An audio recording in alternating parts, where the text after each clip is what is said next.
Hello बच्चों, hi guys. मेरा नाम है जसविंदर कौर और मैं एक केमिस्ट्री टीचर हूँ। काफ़ी साल हो गए हैं केमिस्ट्री पढ़ाते पढ़ाते। तो इन सालों में जो मैक्सिमम मैंने जो चीज़ एक ऑब्ज़र्व की है, जहाँ पर स्टूडेंट्स थोड़ी डिफ़िकल्टी फेस करते हैं केमिस्ट्री को लेकर, वो है organic chemistry. Most of the students की ये कंप्लेन होती है कि मैम रिएक्शंस कैसे याद करें, रिएक्शन समझ में नहीं आ रही है, कन्वर्जन समझ में नहीं आ रहे हैं। But on the other hand आपको ये पता भी है कि ऑर्गेनिक केमिस्ट्री बहुत इंपॉर्टेंट टॉपिक है। 11th-12th के पॉइंट ऑफ व्यू से भी, कंपटीशन के पॉइंट ऑफ व्यू से भी हम इसे छोड़ नहीं सकते हैं, बिकॉज मैक्सिमम वेटेज ये हमारा लेता है। ओके, सो हमें अच्छे से पढ़ना तो ज़रूरी है ऑर्गेनिक केमिस्ट्री। तो बच्चों, मैं ऑर्गेनिक केमिस्ट्री अपने वीडियोस में कवर करने वाली हूँ सबसे पहले। ठीक है, तो बेसिक जो हमारा है ऑर्गेनिक रिएक्शन मैकेनिज्म, वहाँ से हम स्टार्ट करेंगे। देन फिर we will move towards the topics like hydrocarbons and then functional groups, जो हमारे 12th क्लास के सिलेबस के अंदर है। धीरे धीरे हम सभी को कवर करते जाएंगे और रिएक्शंस को अच्छे से समझते जाएंगे and how we can deal with the conversion and all things. ये आपका बहुत अच्छे से क्लियर हो जाएगा। इतना डिफिकल्ट नहीं है ऑर्गेनिक केमिस्ट्री बच्चों। अगर कंसेप्ट क्लियर कर लेंगे हम, तो ये आपके लिए मोस्ट इंटरेस्टिंग टॉपिक बन जाएगा केमिस्ट्री का। ठीक है बच्चों, तो टाइम वेस्ट किए बिना हम जल्दी से बोर्ड की तरफ चलते हैं और हमारा टॉपिक जितना जल्दी हो सके हम स्टार्ट करते हैं, that is reaction mechanism in organic chemistry. Okay बच्चों, स्टार्ट करते हैं हमारा topic mechanism of organic reactions. Okay, so if we generally when we talk about a chemical reaction, जब भी हम केमिकल रिएक्शन की बात करते हैं तो हमें पता है कि हम किस चीज़ की बात करते हैं। हम बात करते हैं केमिकल चेंज की। Okay, we talk about chemical change.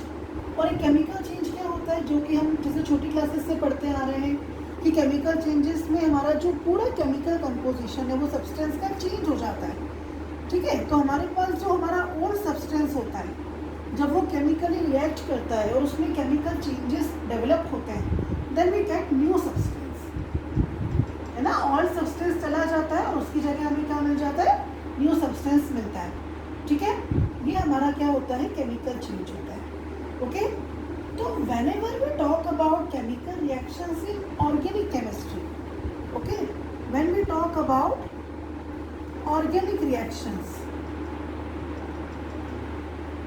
okay, what we are talking about, we are talking about changes in covalent bond.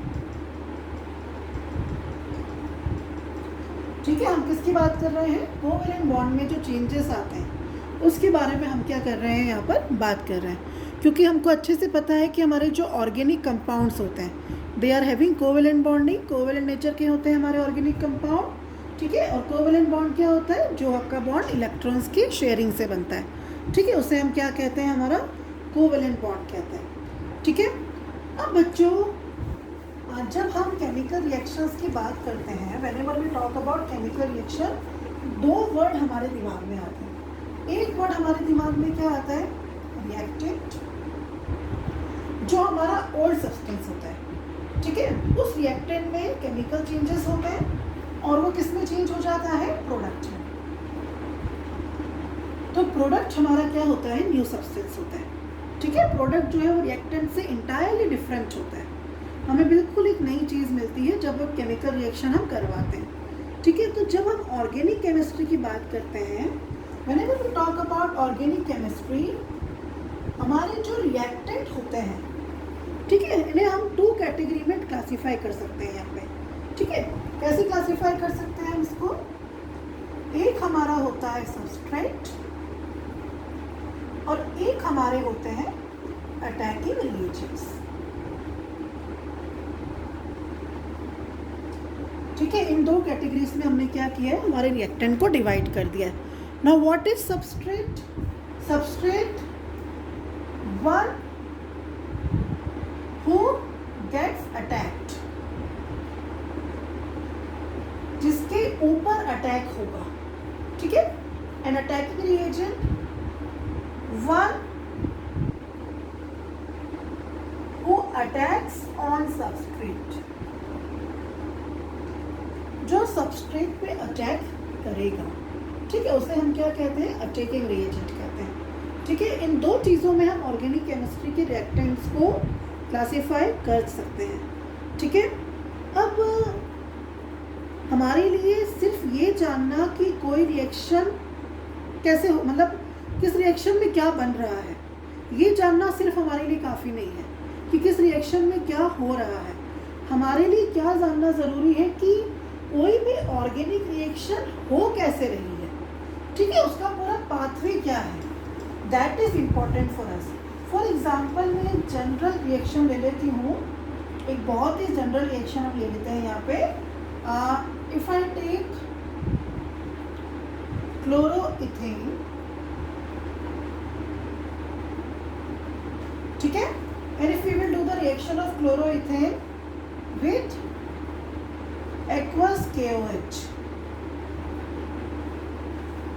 okay, then what will happen, this Cl minus this chloride will be replaced by this OH and we will get ethyl alcohol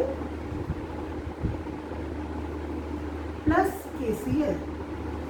तो इस reaction में क्या हो रहा है, ये आपको board पे दिखाई दे रहा है कि जो क्लोरोइथेन है उसकी रिएक्शन हमने एक्वस पोटेशियम हाइड्रोक्साइड से करवाई तो हमें इथाइल अल्कोहल मिल गया और बाय प्रोडक्ट है पोटेशियम क्लोराइड। ठीक है, लेकिन ये रिएक्शन हो कैसे रही है, how this chemical reaction is going to happen, that is important to know. ठीक है, तो उसका पूरा पाथवे समझाने के लिए हमें एक रिएक्शन का मैकेनिज्म दिया जाता है। तो ये जो मैकेनिज्म है ना बच्चों, ये टाइम टू टाइम बदलते भी रहते हैं। कई बार कोई ओल्ड मैकेनिज्म डिस्कार्ड हो जाता है, उसकी जगह नया आ जाता है। और why we are studying this mechanism, क्योंकि हमारी क्या कोशिश रहती है कि जब हम कोई प्रोडक्ट बना रहे हैं इंडस्ट्री में या हम लेबोरेटरी में कोई प्रोडक्ट बना रहे हैं तो हमें प्रोडक्ट ज़्यादा से ज़्यादा चाहिए, है ना। इकोनॉमी के लिए भी, हर साइंटिफिक प्रोसेस के लिए हमें सोचना पड़ता है। ठीक है, तो प्रोडक्ट की ईल्ड ज़्यादा हो, रिएक्शंस की कंडीशंस हम बेहतर से बेहतर सेटअप कर सकें, वो सब चीज़ें जानने के लिए रिएक्शन का मैकेनिज़्म जानना बहुत ज़रूरी हो जाता है। इसीलिए रिएक्शन का मैकेनिज़्म काफ़ी अच्छे से स्टडी किया जाता है। ठीक है, तो अब अगर हम बात करें हमारे जो अटैकिंग रिएजेंट्स होते हैं, ठीक है, if you talk about the attacking reagents, वो भी हमारे दो तरह के जनरली हो सकते हैं, मोस्ट ऑफ द टाइम ना जनरली। ठीक है, generally they can be of two type, one may be positive in nature and the other may be negative in the nature, okay, and we know that opposite charges attract each other। तो अगर आपका कोई positive nature का attacking reagent है, ठीक है, तो वो कहाँ अटैक करेगा, where there is high electron density।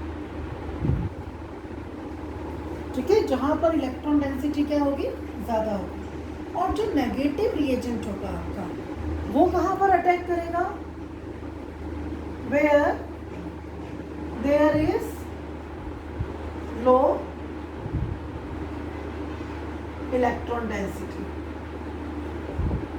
ठीक है, तो जनरली दो तरह के अटैकिंग रिएजेंट्स हमारे पास हो सकते हैं।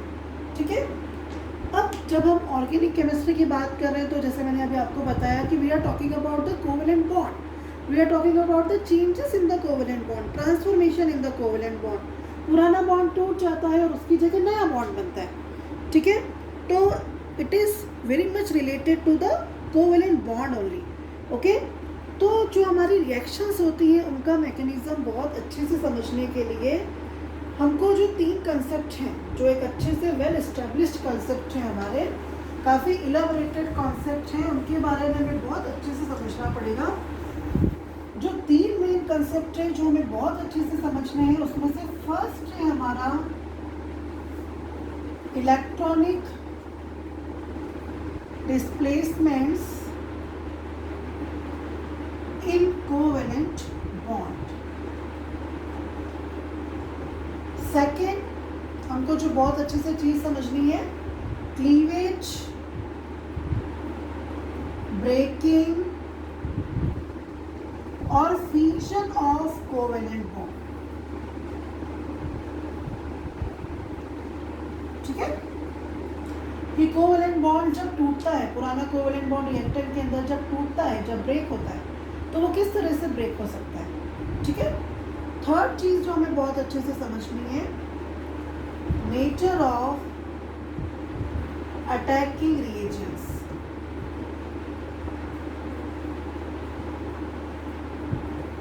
ओके, इसके बारे में हमें बहुत अच्छे से समझना है।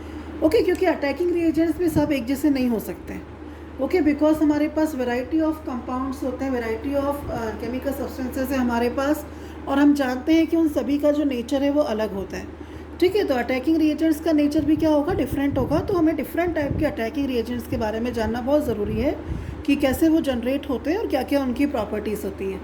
ठीक है, तो ये जो 3 हमारी मेन हेडिंग्स है जिनको हमें बहुत अच्छे से समझना है ऑर्गेनिक केमिस्ट्री के रिएक्शंस में अच्छे से घुसने के लिए, उन्हें अच्छे से समझने के लिए। तो मैं नेक्स्ट वीडियो में बच्चों मैं लेने वाली हूँ आपका जो फर्स्ट टॉपिक है, electronic displacement in covalent bond. ठीक है, इस टॉपिक को हम लेने वाले हैं, काफ़ी इलेबोरेटेड टॉपिक है। ठीक है, अगले जो कुछ वीडियोस हैं हमारे इसी टॉपिक में कवर होंगे, बिकॉज जो इलेक्ट्रॉनिक डिस्प्लेसमेंट है कोवेलेंट बॉन्ड का, वो भी अपने आप में कई तरह के होते हैं। ठीक है, तो वो हमें बहुत अच्छे से समझना होगा उसके लिए।